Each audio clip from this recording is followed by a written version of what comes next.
All right. Hello, everybody, and welcome to SOAR's first Psych Talk of the semester. Thank you all for coming, and thank you, Dr. Gold, for joining us today and talking about your research.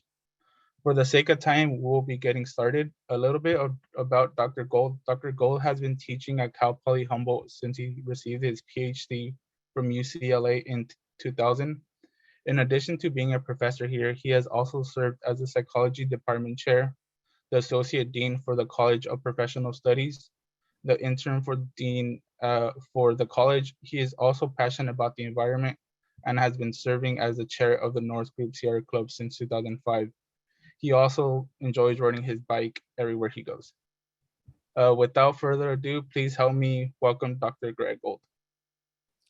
Thank you very much, Edgar. And thank you all for inviting me. I really appreciate it. It's great to be here, and I really appreciate all that SOAR does for our students and for the university. So thank you very much. So I titled this talk, "What do I mean by taking psychology out into the world?" And as students of psychology, you already know that scientific psychology has provided us with insightful, useful, and interesting insights into human behavior and the human mind. And not forgetting, of course, that we've learned much about other animal species from psychology also. And as all of you know, this knowledge is not only fun, super fun, but it's also useful. It's useful in a lot of ways. And if you've been in the field for a while, like I have, and like many of you have at this point, I think it's sometimes easy to forget that not everybody knows what we know.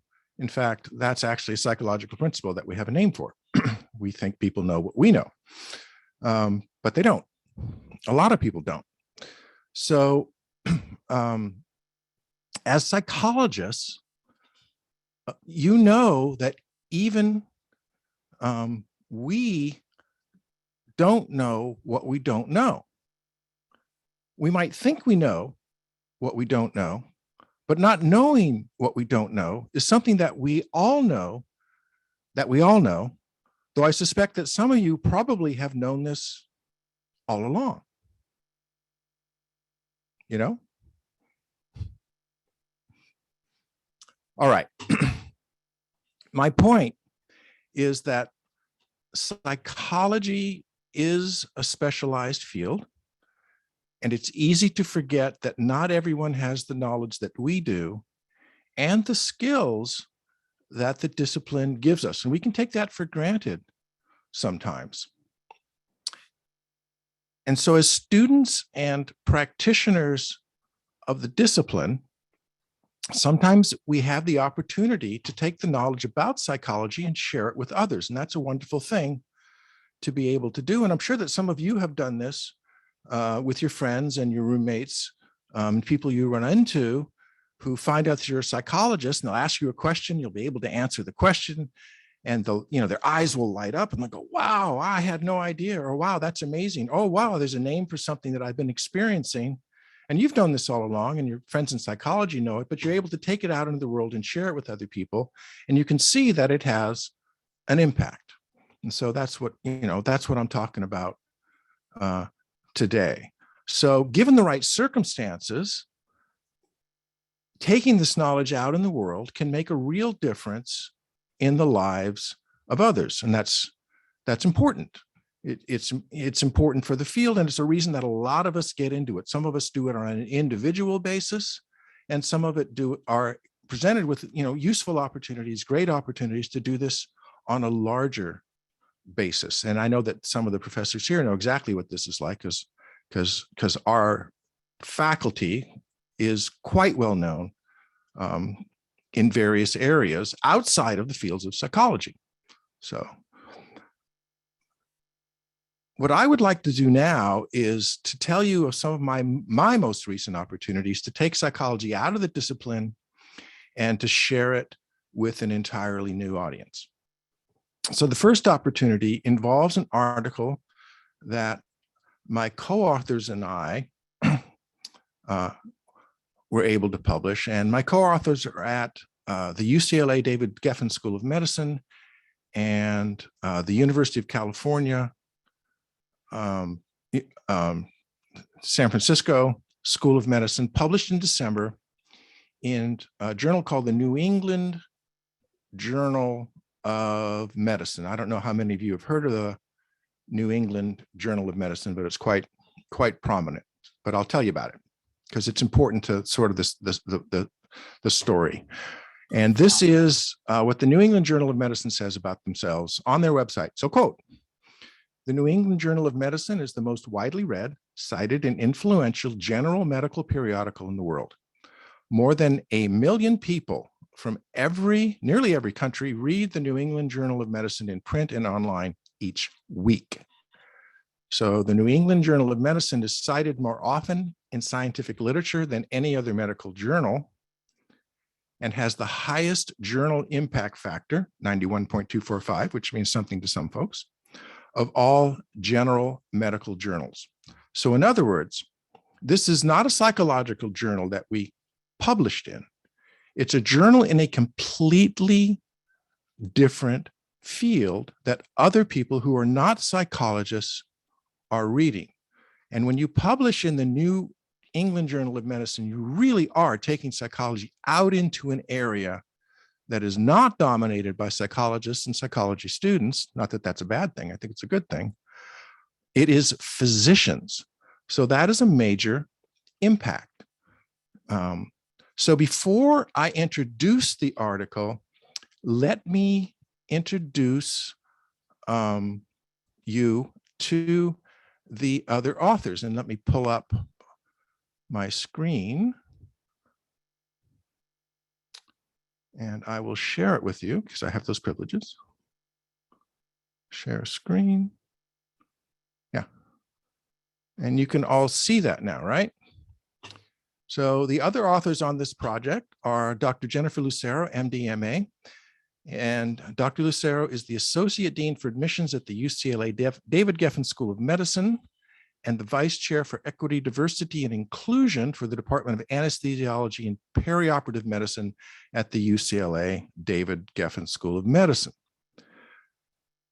One of the other authors is Dr. Catherine Chin, MD, MPH, Assistant Professor in the UCSF Department of Anesthesiology and Perioperative Care and at the Philip R. Lee Institute for Health Policy Studies, and also Dr. Maxine Carlson, MD, Ph.D., Department Chair and Professor of Anesthesiology at the UCLA David Geffen School of Medicine.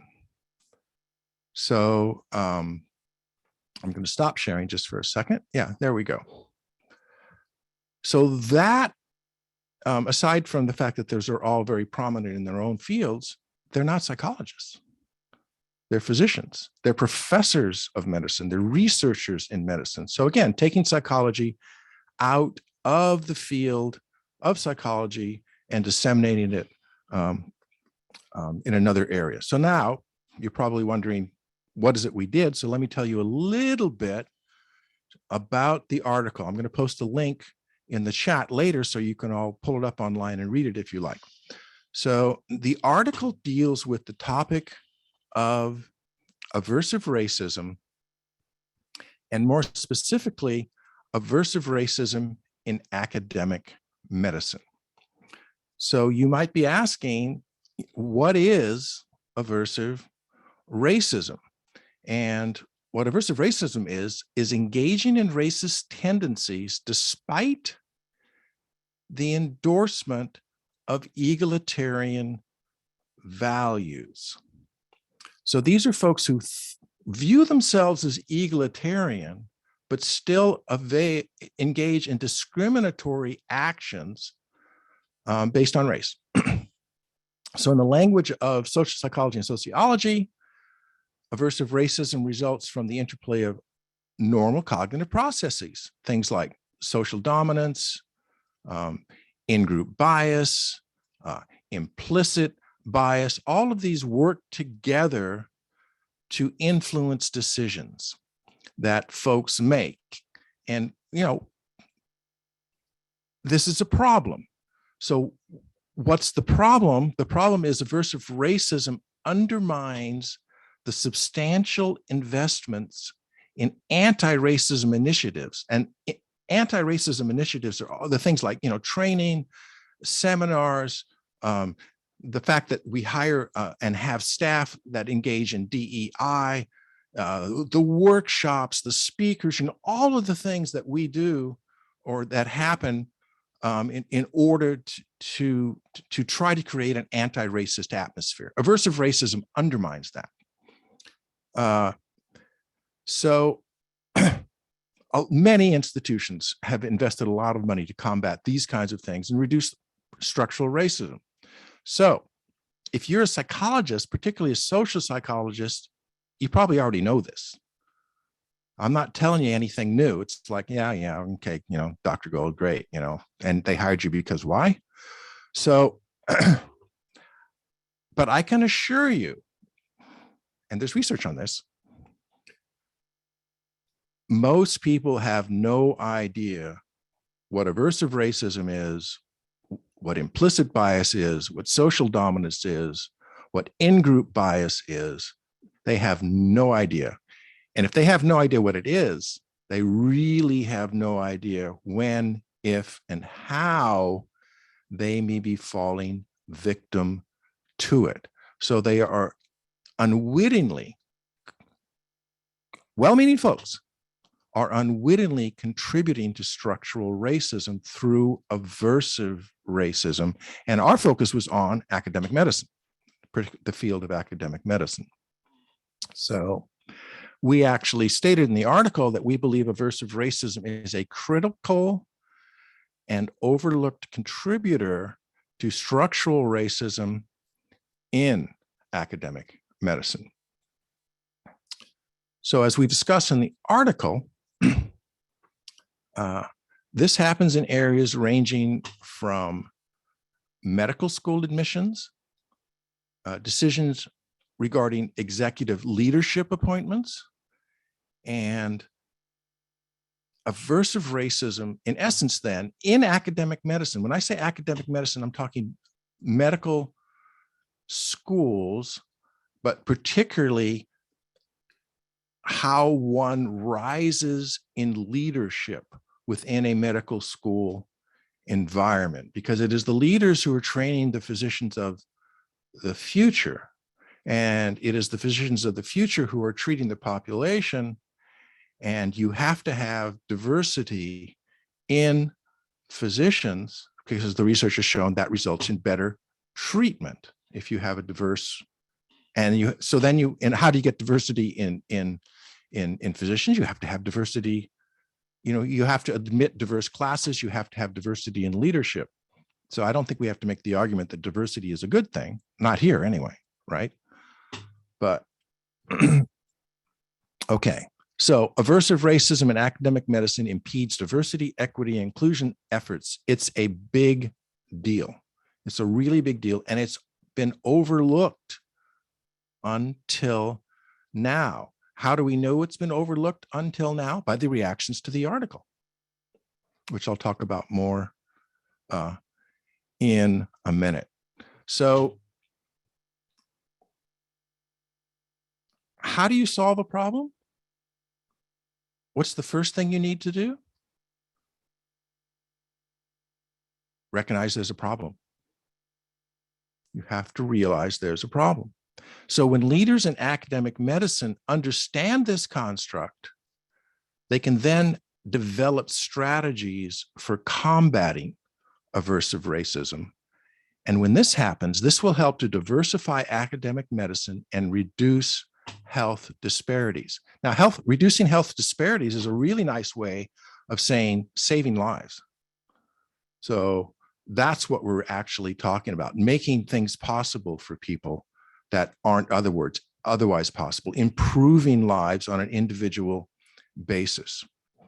So how do we know that this is a new term, that this is a new audience, that people haven't heard of it before? At this point now, the article came out in December. and it's just February. So, a few weeks, right? Month and a half, maybe. We have heard from numerous physicians and leaders in academic medicine who have thanked us for the article, saying that reading the article was the first time that they were exposed to the concepts that we discussed. I was at a talk that Dr. Jennifer Lucero gave just this week. There were 88 physicians and leaders in medicine there. This was at the UCLA David Geffen School of Medicine. Some of them were quite senior. And you could, not only were they shaking their heads going, oh, wow, this is amazing. Oh, wow, this is interesting. But they were speaking up afterwards, particularly those who were underrepresented in medicine, physicians of color. And they were saying, oh my gosh, this has been happening to me my whole life. I didn't know what it was called. I didn't realize that social dominance was operating, in-group bias was affecting folks in this way, that legitimizing myths were things that people were trying to sell to me to get me to buy into the fact that I was being held back in advancement in some way. So people in medicine are able to put a name on their experiences and what they are experiencing during their careers. And leaders in medicine have been exposed to something that we think, and obviously the New England Journal of Medicine thinks, they need to know. So just to make that point stronger, since the publication of the article in December, in addition to the talk that I went to at UCLA, I think it was just a few days ago, actually. What day is today? Wednesday? That was Monday night. I Zoomed, by the way. I Zoomed. And when I say I went to, nobody goes anywhere anymore. We just Zoom, right? I mean, I've been to France on Zoom. So Dr. Lucero has been invited to discuss this very article at a symposium at the Yale School of Medicine. So now it's going to go to the East Coast. In addition, it has been sent to the entire UCLA medical school system, the entire UC medical school system, admissions deans groups, deans in medical education's vice deans, and the UC Diversity, Equity, and Inclusion Leadership Collaborative. So this is what taking psychology out into the world means. I'm not telling many of you anything you don't already know. But by the publication of this article, we were taking something that is important and central and valuable in psychology, presenting it to an entirely new audience in a respected journal so that it gets the attention that it deserves.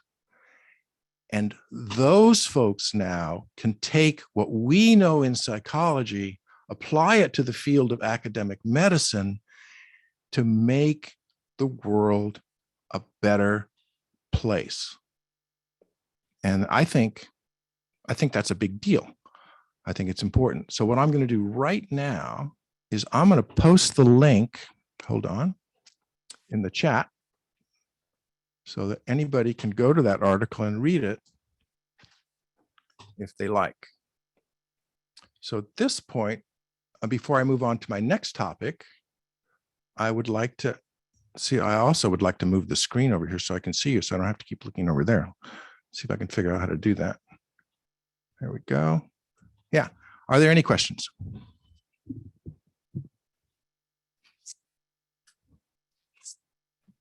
Yes, Joshua, go ahead. Yes. Yeah, so in the beginning of this talk, you mentioned that we kind of assume that other people know what we know. In fact, they don't. Does that have a name? Do you know what that's called? That phenomenon? Yes, it does have a name, which escapes me right now, but I know that because I'm Dr. Gaffney knows the name of that. Where are you, Dr. Gaffney? Stephanie Souter knows the name. Tell us, Stephanie. That's called the false consensus effect. It's the belief that more people believe and think the same things that you do than actually do. Thank you. Mm-hmm. Mm-hmm. Okay, thank you.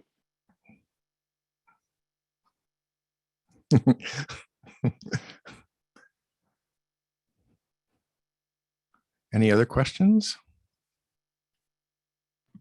I think we're good. None in the chat. None in the chat. Okay. So what I'm going to do now is move on to another topic. And this again is taking psychology out into the world. And this is the Cannabis Entrepreneurs Project. And you may be saying to yourself, what am I doing in this beautiful house? No, I mean, what you may be saying to yourself is, what is the Cannabis Entrepreneurs Project and what does it have to do with psychology? How does a psychologist get involved with something like this? Okay. The Cannabis Entrepreneurs Project was funded in August of this year.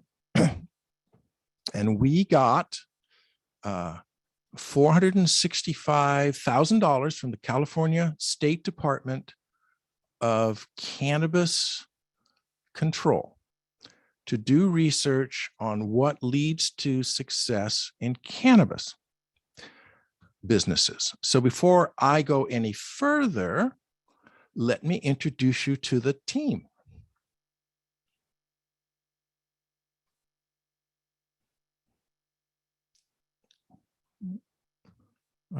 Share screen. Okay. All right. So these are all Cal Poly Humboldt people.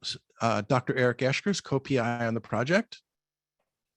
Dr. Josh Zender from the School of Business is on the project. And then we have a number of paid Cal Poly Humboldt student team members.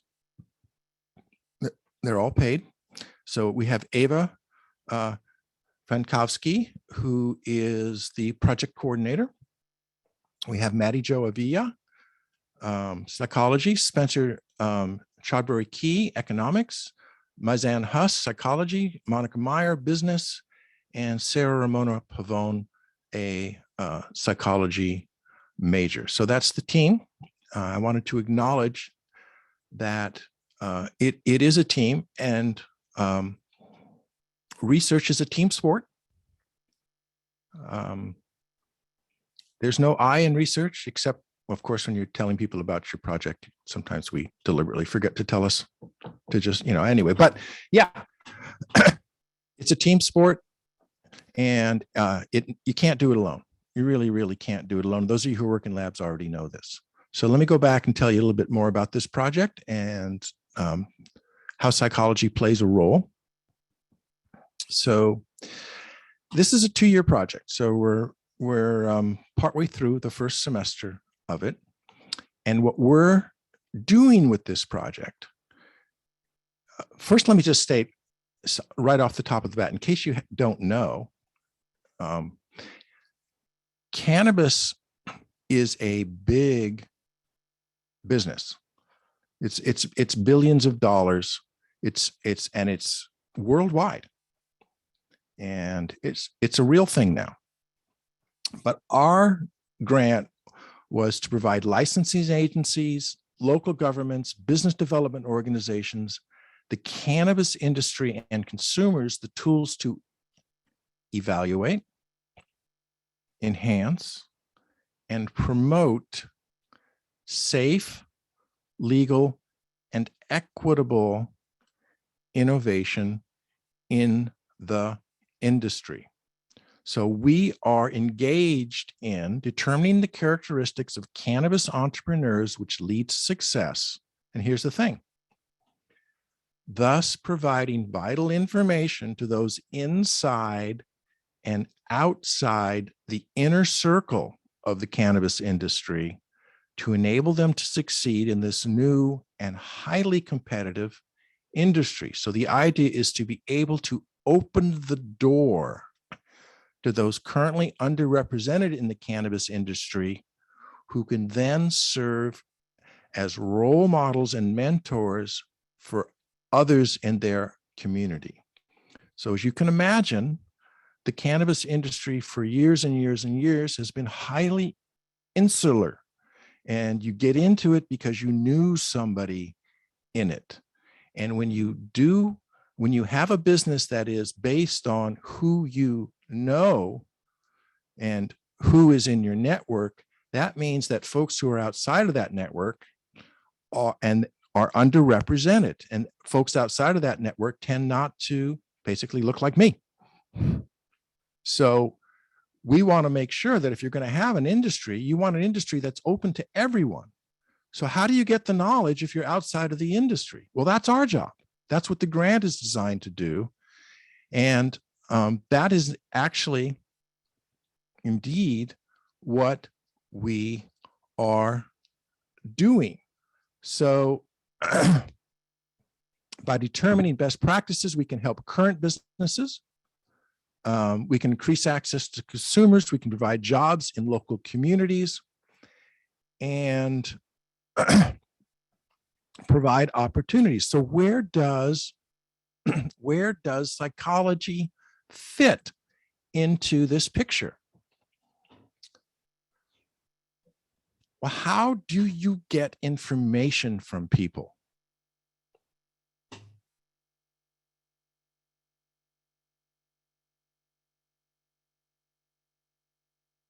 Focus groups and surveys.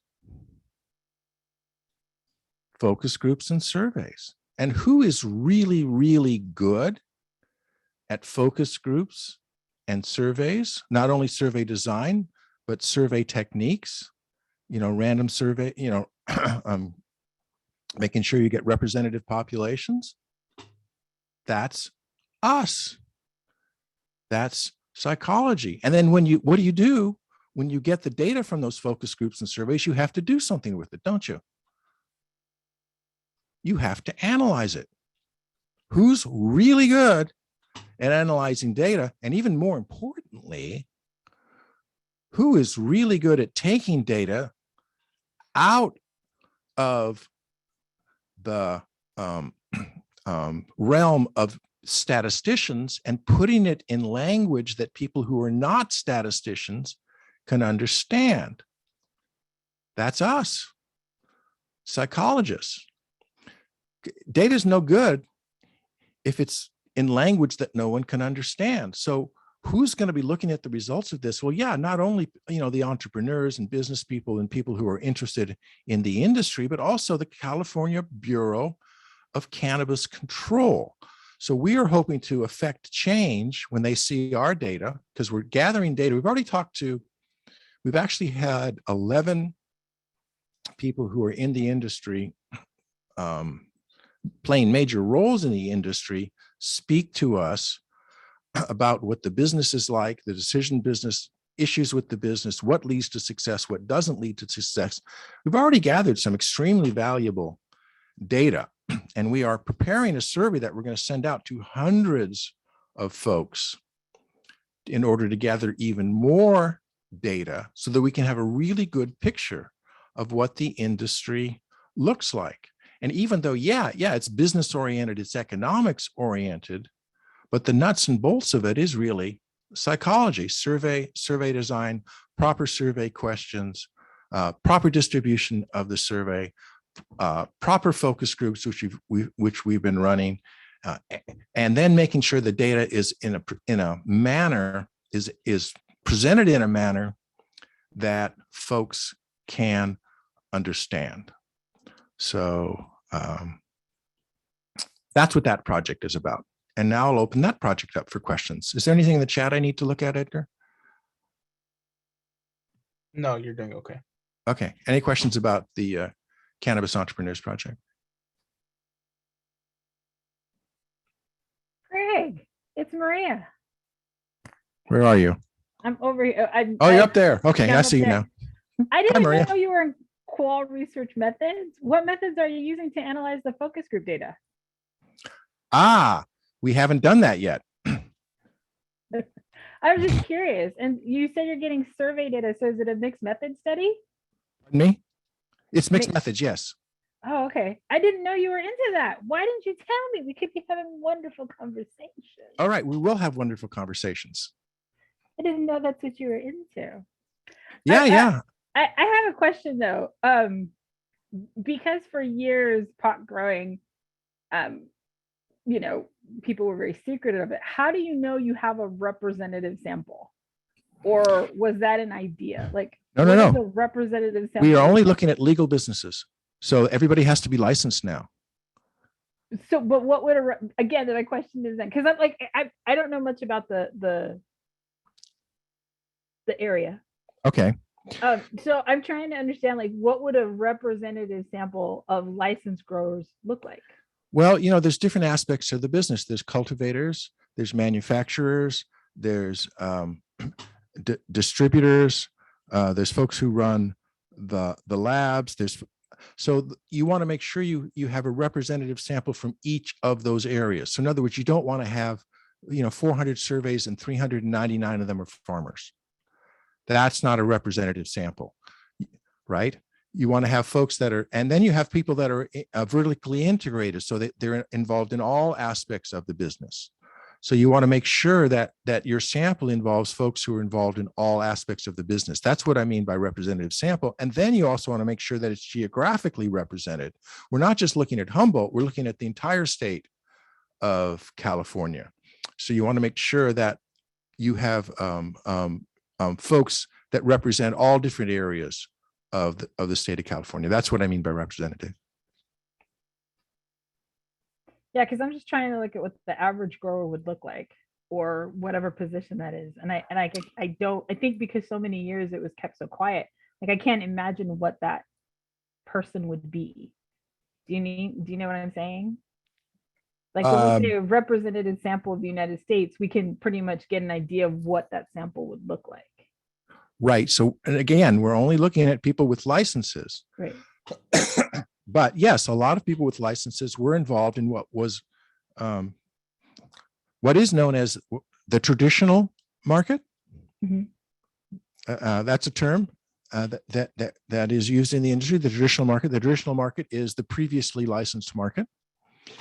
And yes, many of the people involved in the business were involved quite heavily in the traditional market. So if you're wondering, yes, a lot of folks were involved in the traditional market before, but then you have new people coming in too, right? So they've got investment money from outside the state or even outside the country. It's there's all kinds of stuff going on in that business. It's until I got involved in this research, I had no idea either, to be honest with you, but I do now. It's fascinating, actually.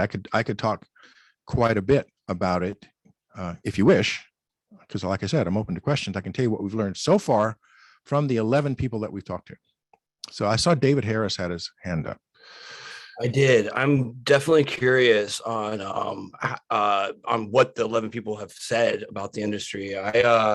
I was involved in the traditional market, and then I also was involved in the passing of the 64. So I was involved in writing the environmental legislation part of that, what became the law of 64. And then I also got involved in the transition up locally more so, but also around the state with some operators who were trying to acquire permits. So I'm definitely very familiar with the beginning parts of the 64, the transition too, actually. And so I'm definitely curious just to see what you've learned so far from these 11. So this particular market is extremely volatile. And even since we just started this study, we've seen extreme volatility in the market, particularly with the drop in prices. So there's we've heard this from everyone now. There's a huge amount of overproduction in the state of California. And because that cannabis is still federally illegal, you cannot legally ship that product out of state. So that means that any product that is supposed to, that is produced in the state of California is supposed to be consumed in the state of California. Unfortunately, licensing agencies have been indiscriminate or have not limited the size of grows or the amount of grows that they are licensing. And so there's far more production than can be consumed in the state of California. So what does that mean? That means that the price of the product has dropped drastically since legalization. So we're seeing stuff that was previously going for, if you're talking about the traditional market, the heyday of the traditional market, $2,500 a pound, maybe even $3,000 at some point, and now it's around $300 a pound, right?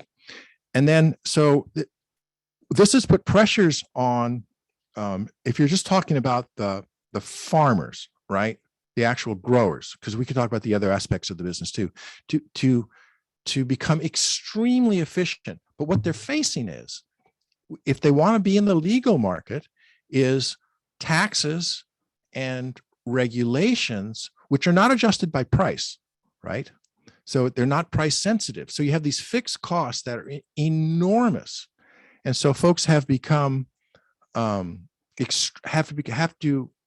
extremely efficient and cost sensitive. So what does this lead to? You say you're interested in the environment.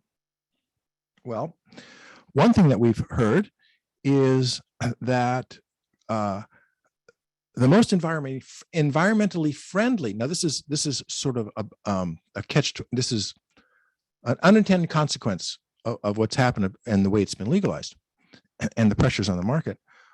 The most environmentally friendly way to grow cannabis is out in the open air with sunshine.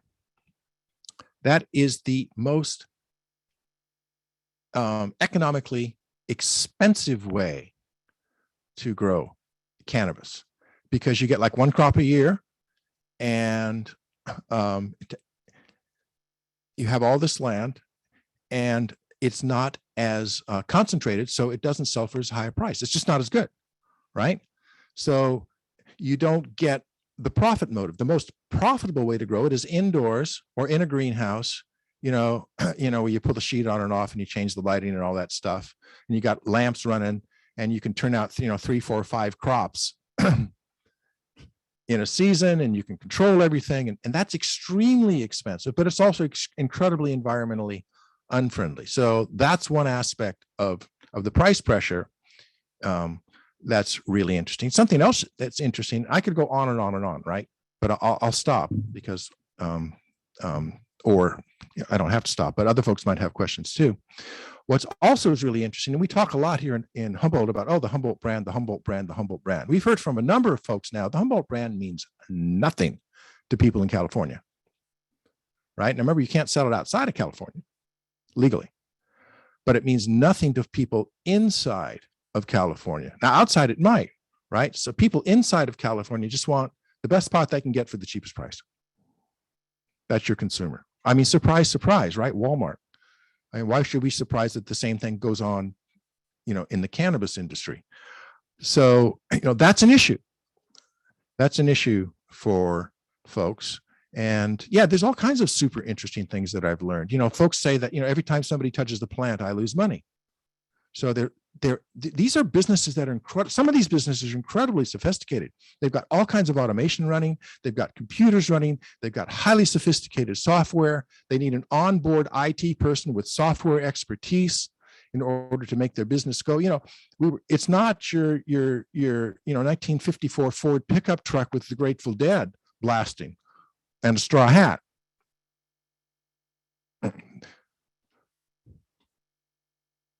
In my experience with the new transition, it's actually been really fascinating to watch, to see the legal transition. To be quite honest with you, any more stuff you've got, it'd be great to hear. Oh,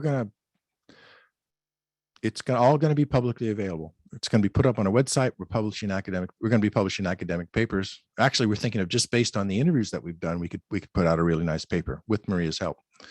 So Dr. Ederbeaty's help. There was a question in the chat. Does the Mexican cannabis market affect California's market and the data being gathered? I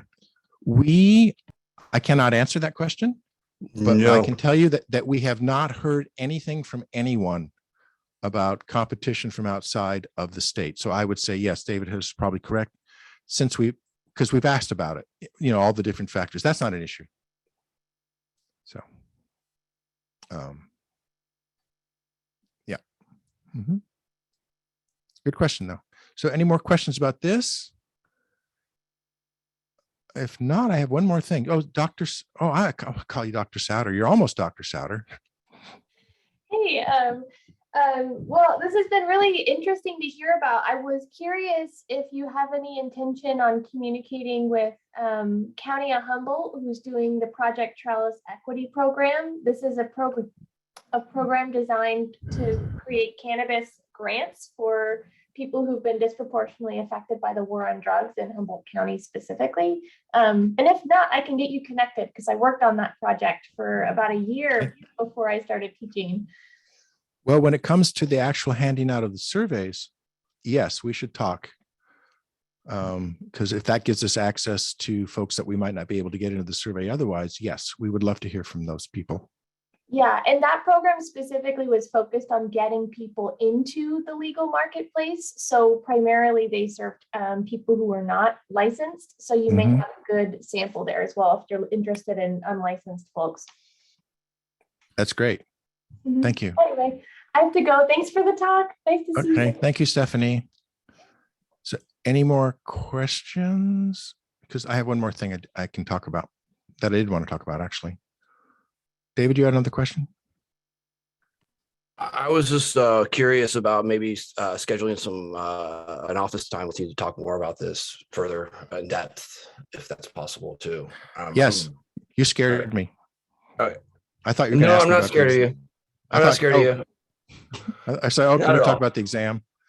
The question on the exam that you marked wrong 2 years ago. I want to talk to you about that. Okay, gotcha. No.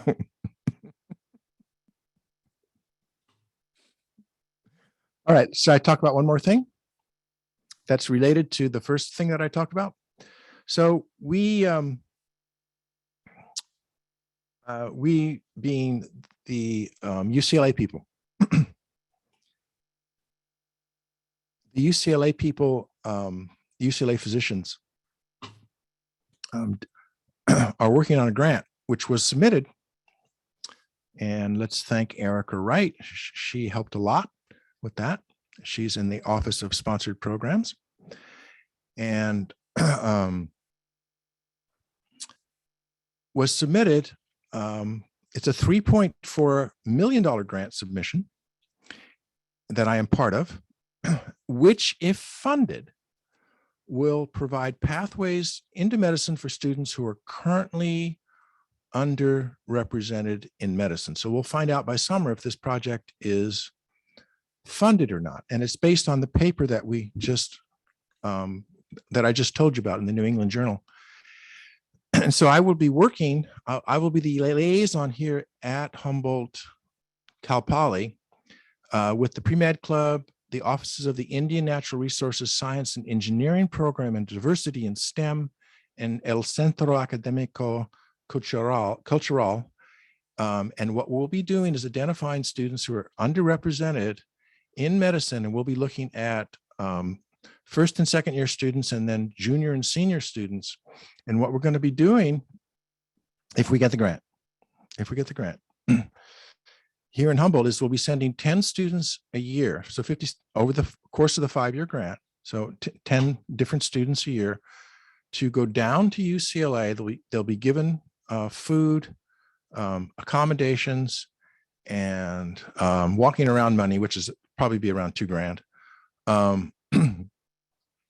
They'll be involved in research. They'll be interacting with professors. They'll be getting seminars on prepping for med school, prepping for the MCAT, basically taking the mystery out of it, providing motivation, providing a cohort that they can come back to when they come back to Cal Poly, Humboldt.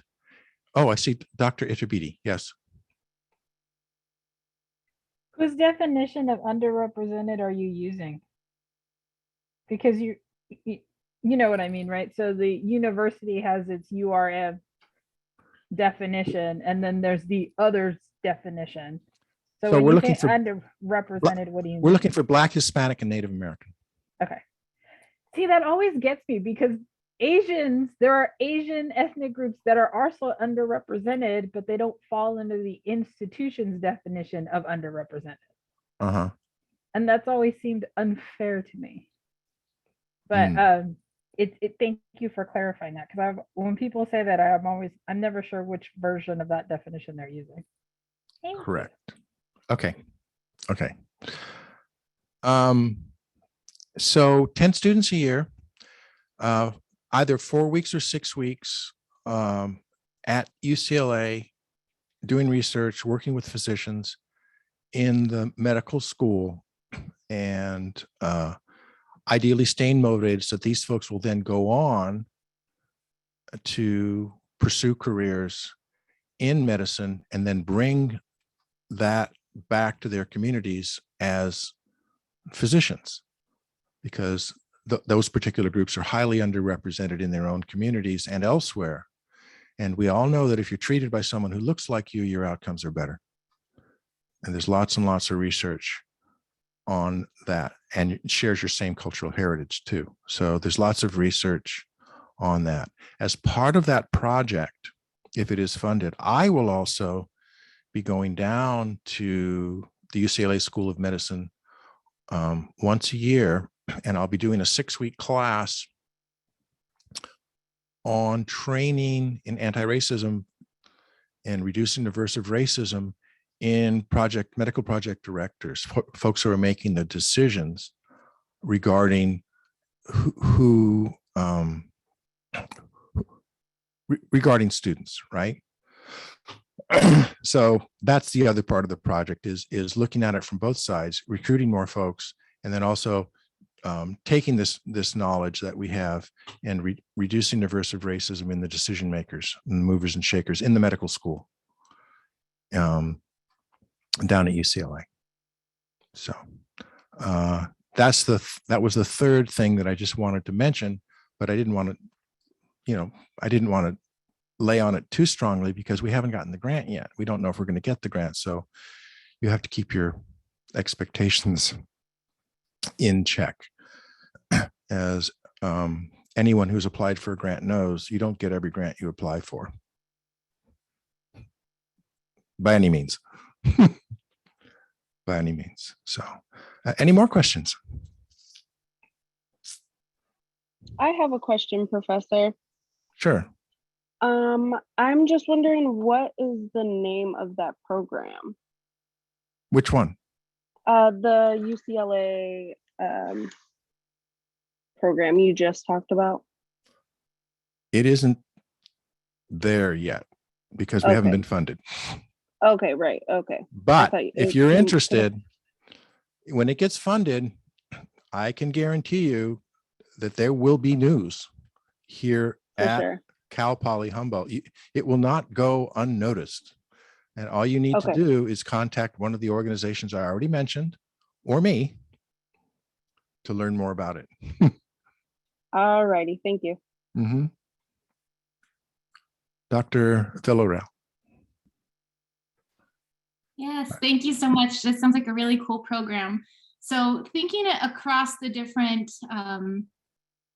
ways that you're moving outside of psychology, I'm curious about perceptions of psychologists in these different fields, like in the medical field or within the business world, in the cannabis business world, and just with what's going on with credibility and trust with scientists in general. If you've experienced anything as a psychologist working with people in different fields.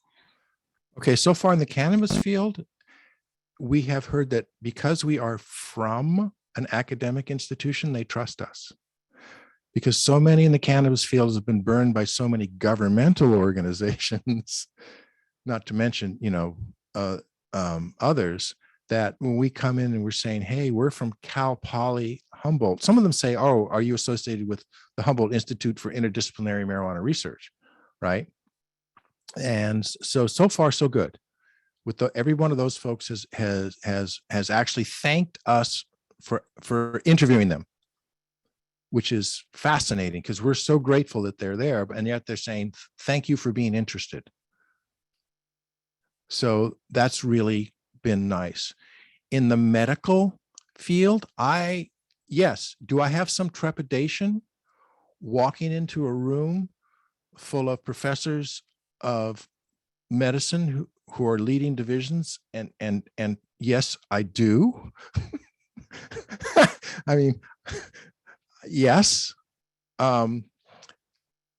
So far, it's been great. No one has questioned. In fact, I was asked to join this project by physicians, and they were thrilled that the ones that I mentioned, right? The paper, they were thrilled that I was there. So far, my experiences have been great. I don't know if that, I hope it continues. But yes, I have that worry too.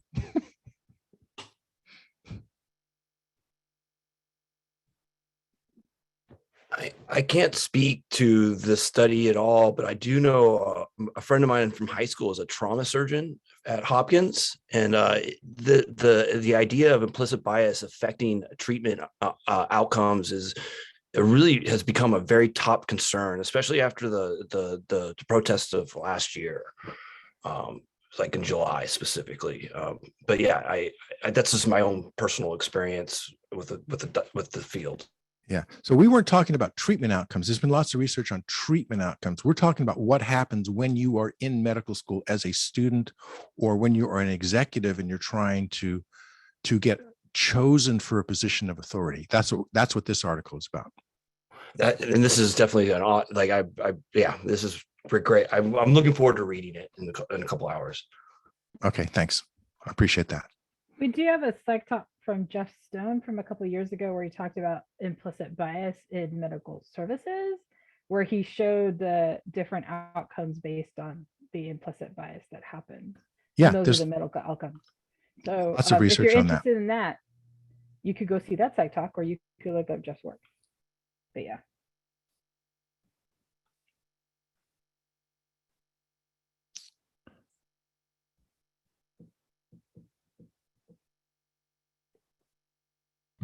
So we are reaching that hour mark. I don't know if there are any more questions for Dr. Gold, or Dr. Gold, if you have anything more to say. Not trying to cut you off or anything. No, I think I pretty much covered it. Read the article. It's a good one. It's too late to make comments, but it's a good one. Cool. So if we don't have any more questions for Dr. Gold, I will conclude this meeting and stop the recording. Thank you, Dr. Gold, for coming and talking about your research. We really appreciate it. And thank you, everybody, for coming. Thank you. Thank you for having me. I really appreciate it. I'm honored to be here.